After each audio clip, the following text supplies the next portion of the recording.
The Grand Chamber of the Galactic Council was the largest room ever built by living creatures.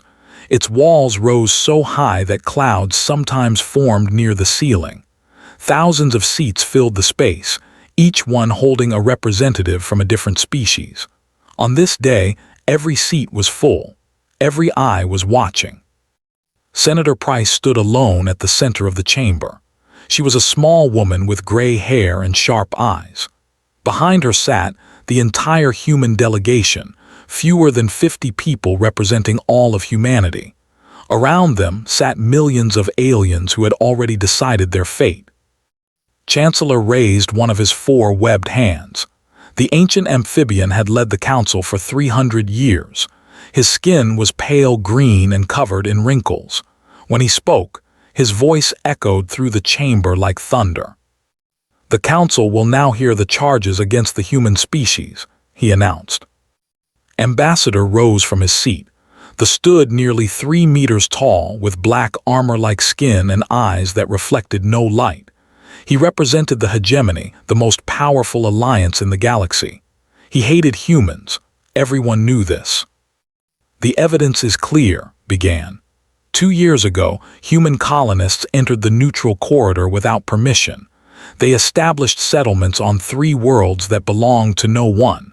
This is a direct violation of the sacred expansion laws. Stepped forward, if I may speak.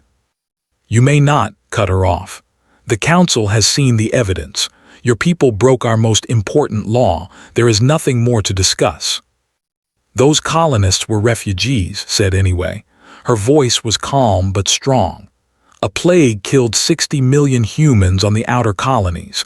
Those people had nowhere else to go. They were dying." Chancellor waved his hand. "The law makes no exceptions. Your species has been a member of this council for only 200 years. You are still young, still learning, but ignorance does not excuse this crime."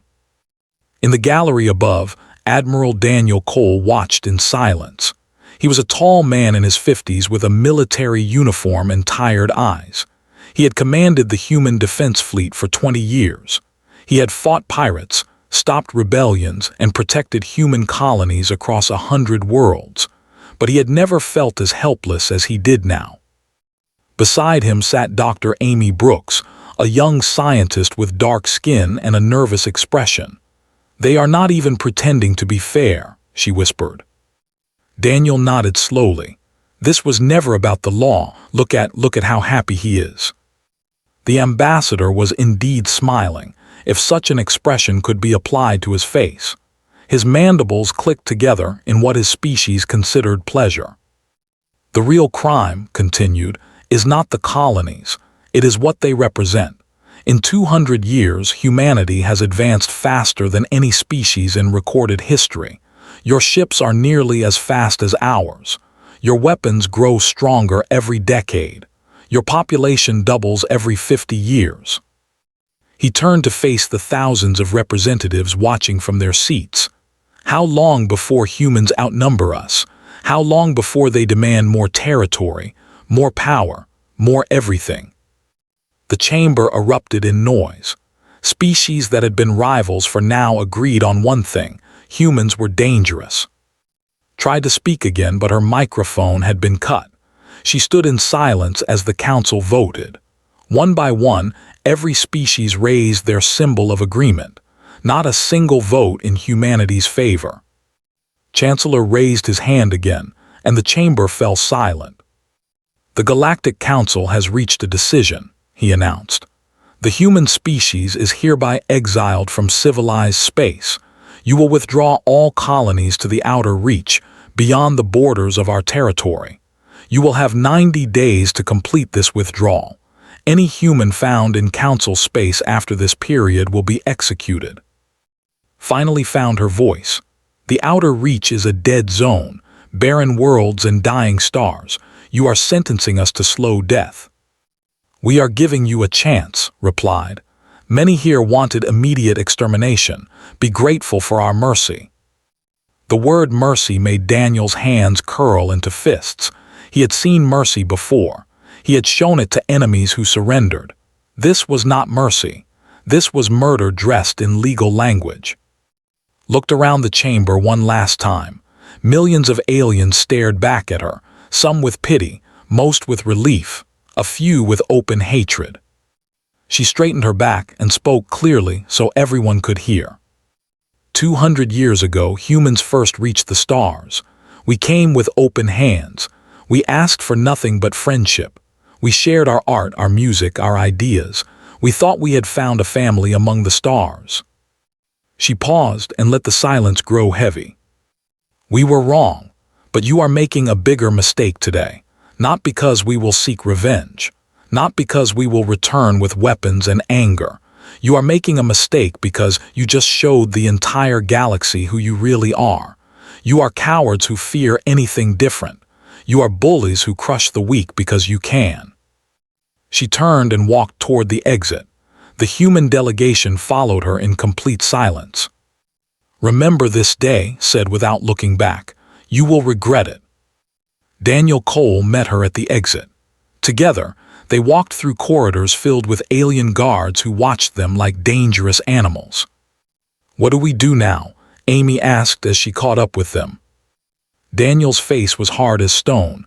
We survive, we adapt, we build. They have 10,000 times our ships, Amy said. They control all the resources, all the technology. Then we find new resources, new technology. Daniel pulled out a small device and showed them a message on its screen. This arrived during the trial, anonymous sender from inside the council. Read the message aloud. The outer reach holds secrets we have hidden for, find them. It could be a trap, Amy said. It could be, Daniel agreed. But right now, it is the only hope we have.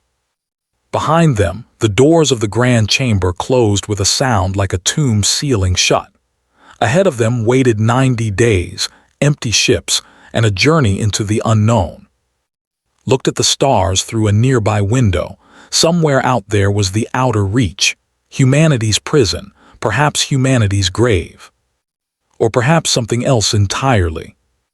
Let them celebrate their victory, she said quietly. We are not finished yet. 5 years had passed since the exile. 5 years of cold stars and dead worlds. 5 years of watching friends die from hunger, radiation, and despair. Captain Shaw stood on the bridge of the scout vessel Horizon and stared at the darkness outside. He was 32 years old, but he felt much older. Everyone in the outer reach felt older now. Anything on the sensors? He asked. Dr. Amy Brooks shook her head. She had aged too. The young scientist who once worked in bright laboratories now spent her days searching empty space for something, anything, that could help humanity survive. Same as yesterday, she replied. Dead rocks, radiation, nothing useful. The Horizon was one of 40 scout ships sent to explore the outer reach. Their mission was simple: find worlds where humans could live. In 5 years, they had found exactly 3 small planets that could barely support the survivors. Thought about New Terra, the largest human colony. Governor Susan worked day and night to keep the settlement running. She rationed food, organized work crews, and gave speeches about hope. But everyone could see the truth in her eyes. They were dying slowly. Captain, the navigation officer called out, I am picking up something strange. Walked over to look at the screen. What is it? Energy readings, coming from an uncharted system about 2 days away. Amy was already moving to analyze the data. Her fingers flew across the controls as numbers and graphs filled her screen. Slowly, her expression changed from tired boredom to sharp interest. This is not natural, she said. These energy patterns are artificial. Someone built something out there. Felt his heart beat faster. In 5 years they had found nothing but empty space. No aliens, no stations, no signs that anyone had ever visited the outer reach, until now. Could it be a council outpost? His security officer asked. A trap. The council never came this far, Amy replied. According to every record we have, no one has ever explored this region. Made his decision quickly. Set a course full speed. 2 days later, the horizon entered a system with a dying red star and 6 dead planets. The energy readings led them to a moon orbiting the 4th planet. From a distance, the moon looked like all the others they had seen, gray, lifeless, covered in craters. But the energy readings were coming from beneath the surface. There, Amy pointed at her screen. Some kind of structure, buried deep underground. The entrance appears to be in that large crater on the northern hemisphere. Ordered the ship to land. He selected a small team to explore, himself, Amy, and 4 security officers. They put on their environmental suits and stepped onto the surface of the moon. The crater was nearly a kilometer wide. At its center stood something that should not have existed, a doorway. It was made of black metal that seemed to absorb light. Strange symbols covered its surface, writing in a language no human had ever seen. "This is old," Amy whispered. "Really old. The wear patterns on the metal suggest this has been here for millions of years." "Millions," repeated. "Maybe longer." They approached carefully.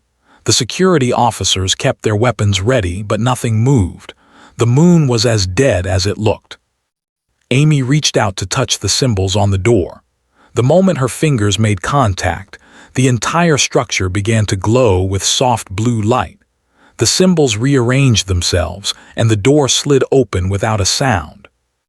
It responded to her touch. One of the officers said nervously, "How is that possible?" Had no answer, he led the team inside. The corridor beyond was wide enough for 20 people to walk side by side. The walls glowed with the same blue light, providing perfect visibility. The air inside was clean and fresh, somehow preserved for eons. They walked for nearly an hour, descending deeper and deeper into the moon. Finally, they emerged into a chamber so vast that could not see the far wall. Machines filled the space. Towers of unknown purpose rose toward the ceiling. Screens displayed data in the strange symbol language. Everything looked new, as if it had been built yesterday instead of millions of years ago. "This is impossible," Amy breathed. "The technology here is beyond anything I have ever seen, beyond anything the Council has." Activated his communication device. "Horizon, are you receiving this?" Static answered him. They were too deep underground. Amy was already examining the nearest machine. Her scientific curiosity had overcome her fear. She touched another panel and more symbols appeared. "I think I can figure out how to read this," she said. "The structure is logical. Give me time." Ordered the security officers to establish a perimeter while Amy worked. Hours passed. The team ate rations and took turns resting. Amy never stopped studying the symbols. Finally, she called over. Her face was pale. "I translated something," she said. "Just one phrase, but I think I understand what this place is." "Tell me." Amy pointed at a large symbol carved above the main doorway. "That phrase, it says, 'The children return at last.'" Frowned. "Children? What children?" "Us," Amy replied. "Humans. I think this place was waiting for us. I think whoever built it knew we would come here eventually." "That is impossible. Humans have only been in space for a few centuries." "I know." Amy looked around the ancient chamber with new eyes. "But everything about this place says otherwise. Someone built this millions of years ago. Someone who knew about humans before we existed. Someone who wanted us to find this." Thought about the message that Admiral Cole had received on the day of their exile. "The outer reach holds secrets we have hidden for." Hidden, not lost, hidden. "We need to contact Admiral Cole," said. "This changes everything." Amy nodded slowly. "If I am right about what this technology can do, this does not just change everything. This gives us a chance to survive." She paused and looked at the glowing symbols around them. Maybe even more than survive. 3 months after the discovery, the underground facility had become the most important place in human history. Admiral Daniel Cole had moved his entire command here. Scientists, engineers, and soldiers worked around the clock to understand what they had found.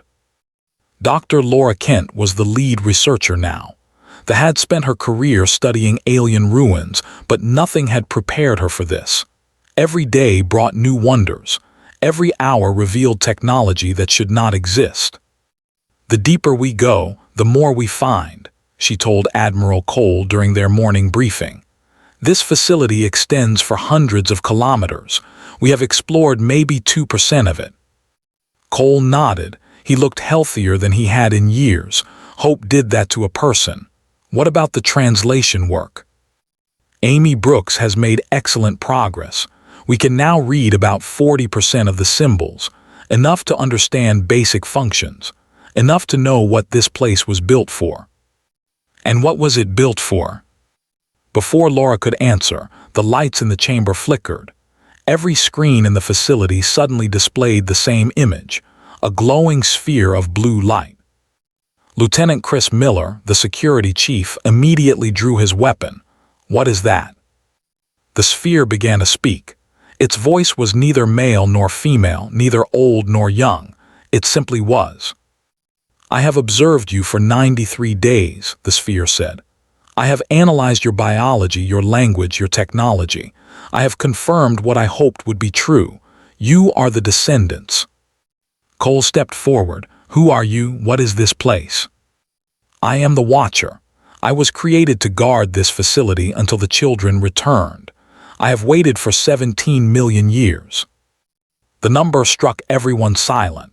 17 million years. Human civilization was barely 10,000 years old. Human had existed for only 4 centuries, and this machine had been waiting for them since before their species existed. "You said children," Amy spoke up. "What do you mean by that?" The Watcher pulsed with light. Around the chamber, holographic images appeared. They showed a civilization of incredible beauty, cities that floated in the clouds, ships that traveled between galaxies, beings of light and energy who had mastered every secret of the universe. "The precursors were the first," the Watcher explained. "When the universe was young, they rose to power. They explored every star. They understood every mystery. They became like gods." The images changed. Now they showed the precursors creating something new, life. They seeded planets with organisms. They shaped evolution across millions of worlds. They built the foundation for every species that would follow. "But gods grow tired," the Watcher continued. "After billions of years, the precursors decided to end their journey. They would transcend physical form entirely and become something beyond mortal understanding." "They died?" Laura asked. "They transformed. But before they left, they created 2 things. First, they created the servant species, intelligent beings designed to maintain order in the galaxy after they were gone. These are the species you know as the Council races."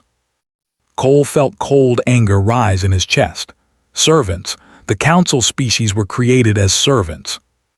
"Yes, the hegemony, the Chancellor's race, all of them. They were designed to manage the galaxy until the second creation was ready." "And what was the second creation?" Amy asked, though she already suspected the answer. "You," the Watcher replied. "Humanity was the final project of the precursors. You were designed to be their true heirs. Your bodies carry their genetic legacy. Your minds hold the potential to match their greatest achievements. You were meant to inherit everything they left behind." The chamber was completely silent. Every human present struggled to understand what they had just heard. They were not just one species among thousands. They were the intended masters of a galactic empire, the children of gods who had transcended reality itself. "The servant species discovered this truth long ago," the Watcher continued. "The founders of your Galactic Council found records of the precursors and understood what humans would become. They decided to suppress this knowledge. They agreed to prevent humanity from ever claiming its inheritance." "The exile," Cole said quietly. "They exiled us because they knew." They feared you. They still fear you. Even now, they prepare a fleet to destroy you before you can claim what is rightfully yours. Chris Miller stepped forward. You said this place is meant to help us. What exactly does it contain? The Watcher showed them. Holographic displays filled the chamber with images of technology beyond imagination. Ships that could cross the galaxy in moments. Weapons that could destroy stars. Gates that connected every point in space to every other point. Everything the precursors knew is stored here, the Watcher said.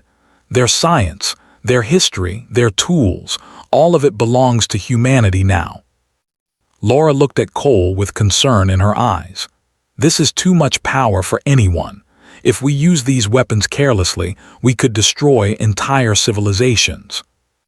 If we do not use them, Amy replied, we will be destroyed ourselves. The Council is coming. Cole raised his hand for silence. He thought about everything he had learned, about the exile, about the suffering of his people, about the millions who had died in the outer reach because the Council feared what humans might become. He could feel the temptation. With this technology, humanity could crush the Council. They could take revenge for every death, every insult, every injustice. But Cole was not a man driven by revenge. He had fought wars, but he had never enjoyed killing. He had defended humanity, but he had never wanted to conquer others. We will learn what you have to teach us, he told the Watcher. We will build ships and weapons to defend ourselves, but we will not become monsters. We will not prove the Council right about us. The Watcher studied him for a long moment.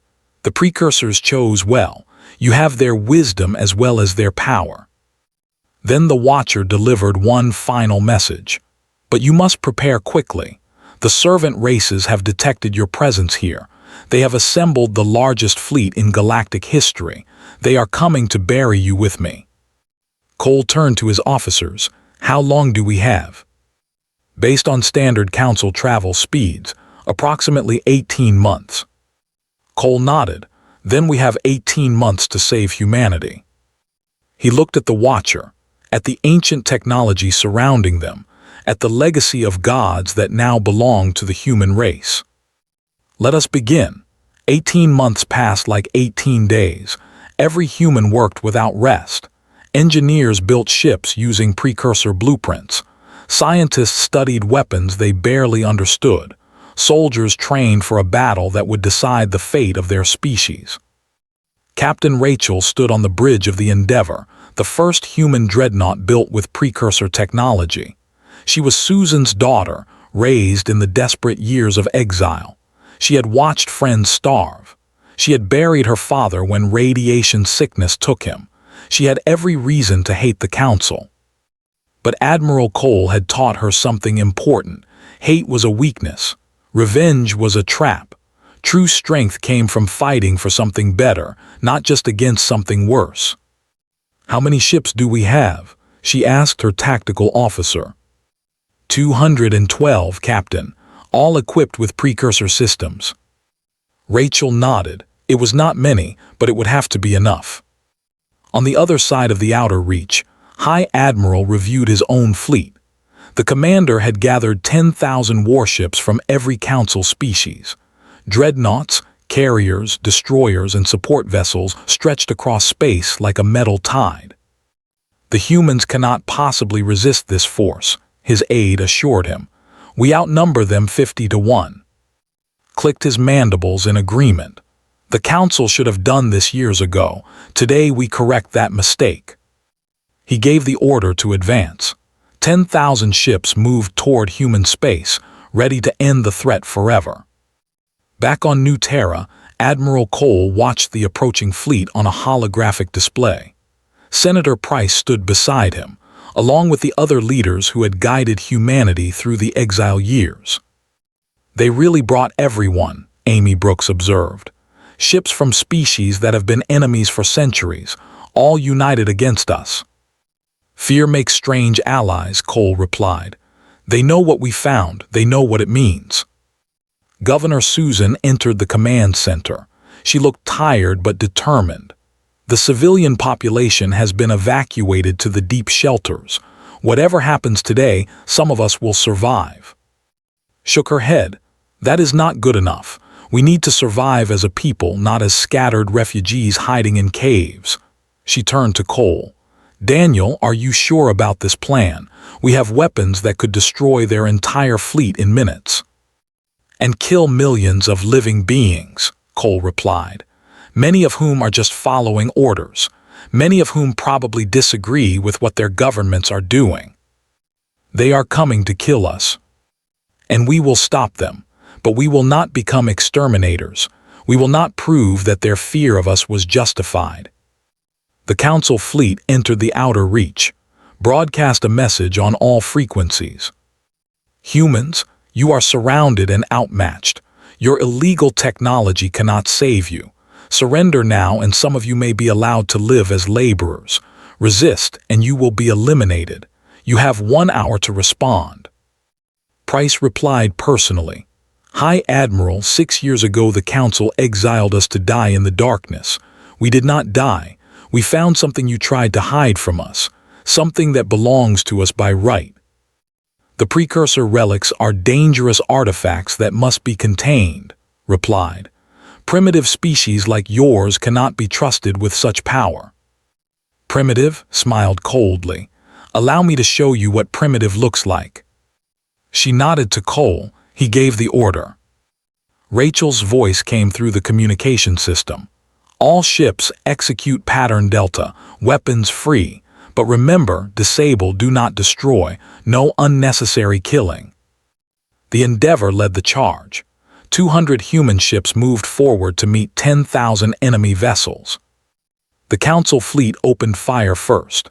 Thousands of weapons blazed across space, enough firepower to shatter moons. The shots struck the human shields and vanished like rain hitting a window. Then the humans fired back. Precursor weapons did not shoot energy beams or missiles. They bent space itself. One shot from the Endeavor folded the fabric of reality around 50 Council ships simultaneously. Their engines stopped. Their weapons went dead. Their power systems failed completely. The ships were not destroyed. Their crews were not killed. They simply drifted helplessly, unable to fight or flee. Rachel fired again, and again.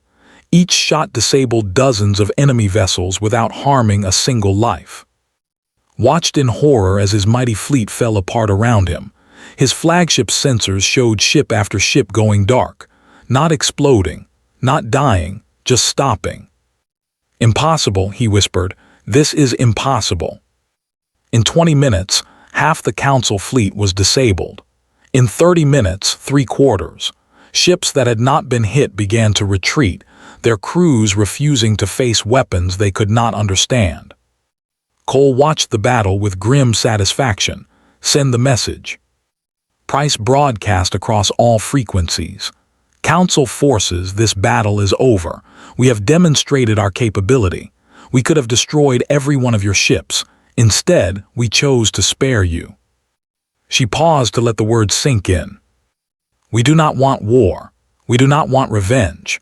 We want only to live in peace and to be treated as equals. Your governments exiled us because they feared what we might become. Today you have seen what we can do.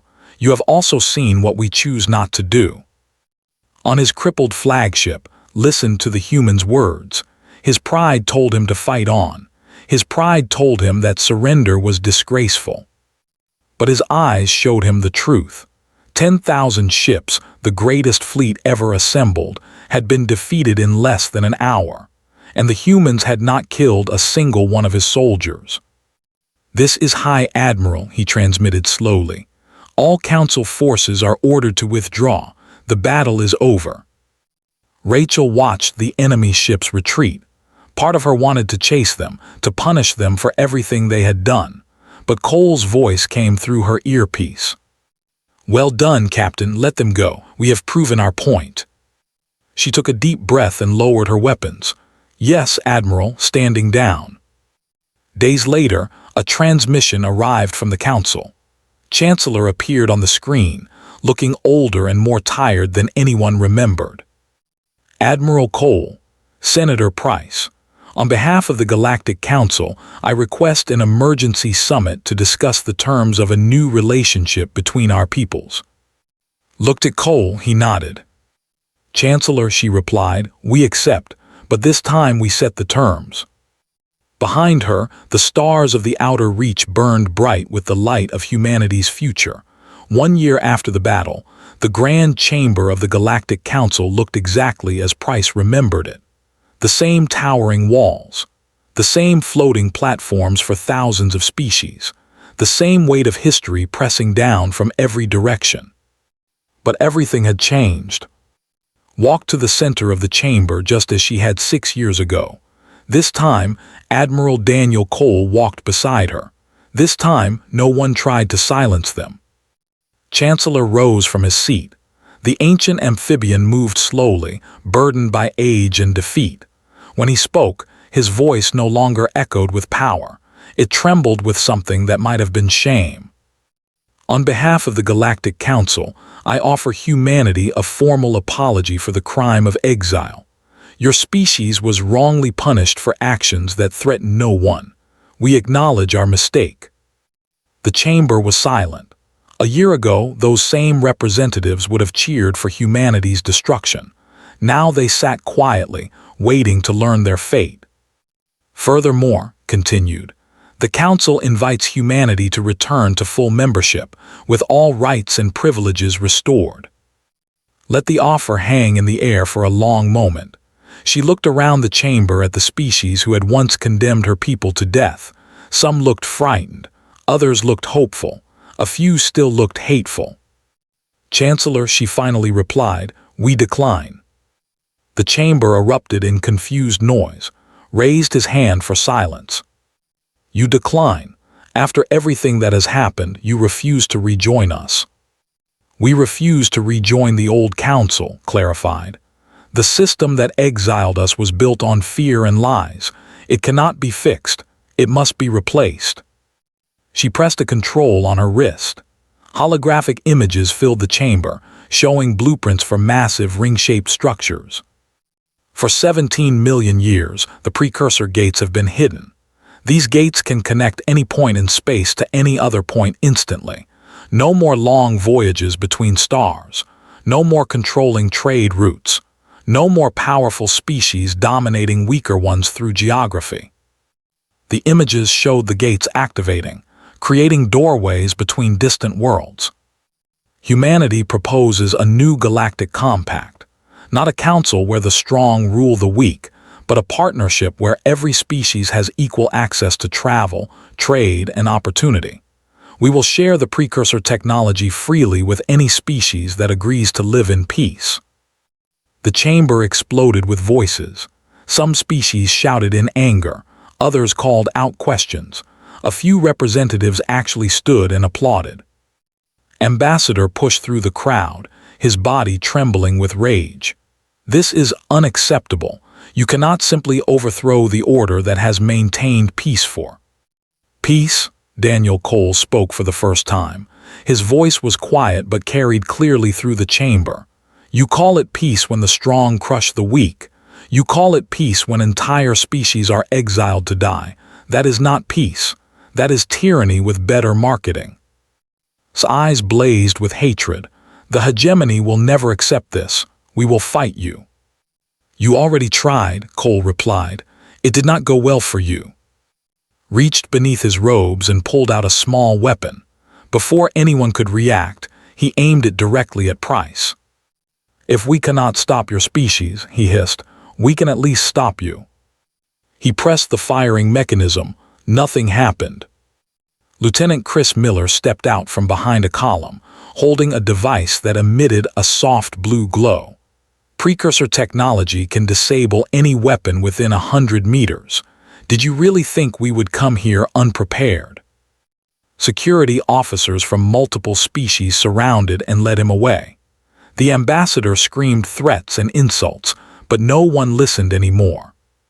Chancellor watched his former ally being dragged out. Then he turned back to, the hegemony will resist your proposal. Others will as well.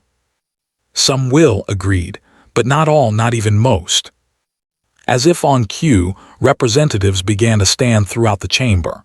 First one, then 10, then hundreds. Species that had been oppressed by the old council. Species that had been ignored or exploited. Species that had dreamed of something better but never dared to hope. They stood in silence, showing their support for humanity's proposal. Counted them. More than half the chamber was standing. His power base was crumbling before his eyes. "It seems," he said slowly, "that I have little choice." "You have a choice," replied. "You can join us and help build something better, or you can cling to the old ways and watch them fade away.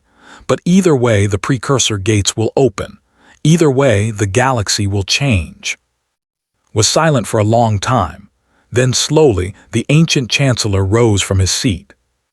"Perhaps," he said, "it is time for change." The ceremony took place 3 months later. In a chamber orbiting Earth, representatives from 200 species signed the founding document of the Galactic Compact. Governor Susan was elected as the first chancellor, chosen not by the powerful but by popular vote of every member species. Amy Brooks and Shaw led the first expedition through the activated gate network. They traveled to regions of space that no species had ever explored, finding wonders that made even the precursor facility look simple. Dr. Laura Kent established an institute to study precursor history, training scholars from every species to understand the legacy they now shared. Admiral Cole retired to a small colony world, content to spend his remaining years in peace. He had saved humanity. He had refused to become a monster. That was enough. Captain Rachel now commanded a fleet of ships crewed by humans and aliens working together. Former enemies learned to trust each other as they explored the galaxy side by side. And Price stood in the new chamber of the Compact, watching representatives from 100 species debate, argue, and occasionally agree. It was messy. It was frustrating. It was democracy. A young alien delegate approached her nervously. The translator identified her as a member of a species that had been servants of the hegemony for thousands of years. "Senator Price," the young delegate said, "I have a question." "Ask." "Your people could rule the galaxy. You have the power, you have the technology, you have the weapons, but you chose to share instead. I do not understand why." Smiled, she thought about the exile, the dying colonies, the frozen moons where humans had buried their dead. She thought about Daniel Cole refusing to use weapons that could destroy worlds. She thought about Rachel ordering her ships to spare enemies who had come to murder them. "Power is not the same as purpose," she finally answered. "Ruling the galaxy would make us masters, sharing it makes us partners, and partners build things that last." The young delegate considered this, then she smiled back. "I think I understand. Thank you, Senator." She walked away to join the other representatives, watched her go, then turned to look out the window at the stars. Somewhere out there, gates were opening. Ships were traveling to places no one had ever seen. Species that had been enemies were becoming friends. The old order was dying and something new was being born. It would not be perfect, nothing ever was, but it would be better. Had made a promise on the day of humanity's exile. She had told the council they would regret their decision. Now, standing in the heart of a new galactic civilization, she realized something important. The council's biggest mistake was not exiling humanity. It was underestimating what humans would do with their second chance. They had chosen to share. And that made all the difference.